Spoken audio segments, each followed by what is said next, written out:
So, Olga, along with what you just described, here's one of the things that was so interesting to me: the back and forth and everything, right? The pushback, right? He, like you just said, the gentleman says, "Hey, we're just trying to learn, grow, do, develop, and for our nation, right? We are trying to better ourselves as a political party. We're trying to strengthen South Africa, and you all are coming at us with, attacks and everything." And one of the things he mentioned was the Abraham Accords. Mhm. He referenced the Abraham Accords as the Arab world making peace with Israel, and his clearly his point, part of his point was that if Israel's staunch enemies, who had been on the other side of that fence since 1948, including now even possibly Saudi Arabia, at any moment we could be hearing about some sort of peace deal with Saudi Arabia and Israel, things that people thought would never happen are actually happening. This black South African political leader is saying Israel is making peace with its enemies. We are learning what we can from Israel, like any other nation, and we are not going to be intimidated by, we're not going to be castigated. You're not going to push us away from doing what we know is right. He's not talking about being a Zionist. He's not talking about Israel. He's not waving an Israeli flag and singing, Hatikva, none of that. He's practically saying, we are a community of nations where we can learn from others. We will do it, including Israel. And your demonization of Israel and the Jewish people is not going to stop us from working with them. And as to what Olga was saying, that was the most, to me, is one of the most powerful points, because it's not so much ideological, I'm a quote unquote Zionist. It is a practical, I'm concerned about my nation. And if Israel can help us do what we're doing, that's what I'm going to do. And it really did seem, Olga, like a shift is actually happening. I would advocate so.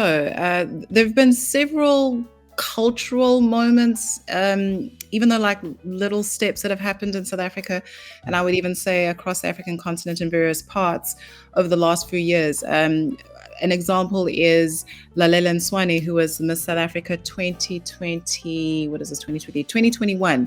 She just wanted to go to Israel and compete. Like, she had the dream to be a beauty queen, and BDS and the pro-Palestinian world came for her. And what they then exposed themselves at was literally Jew haters, because the ordinary South Africans were like, okay, but hold up, she just wants to compete in a beauty contest, and here you are coming for her, you're calling her absolute names. What has Israel done for you? She just wants to pursue her dream, leave her alone. I actually wrote an article, but it's about how the pro-Palestinian side in South Africa, the BDS side, are bullies. They will bully you. They don't want to engage and get a different perspective. You just cannot hold a view that is contrary to theirs.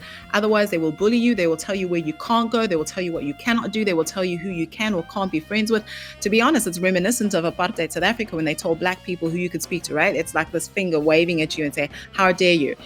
And so when business people want to engage for the betterment of their businesses, when religious leaders want to learn and say, all right, what is the diversity of the freedom that's happening from a religious perspective in Israel, they want to learn. Well, culturally, I've already mentioned that. And now even from a political level, wanting to learn, they just expose themselves as being haters. But what's great is that the momentum, even though there's just like, it happens cyclically, but the momentum is growing. And it's exciting to see, because again, African leaders are now starting to put their people before the politics of it all. You mentioned Israel's enemies making peace, and one of the incredible peace partners, I would say, from an Abraham's Accords perspective is also Sudan. Post the conference where the Arab League came together and they had the 3 no's. They said no to peace with Israel, no recognition of Israel, and no negotiations with Israel. And that country now has signed up to the Abraham Accords. So a very, very exciting place to be as Israel's haters continue to expose themselves.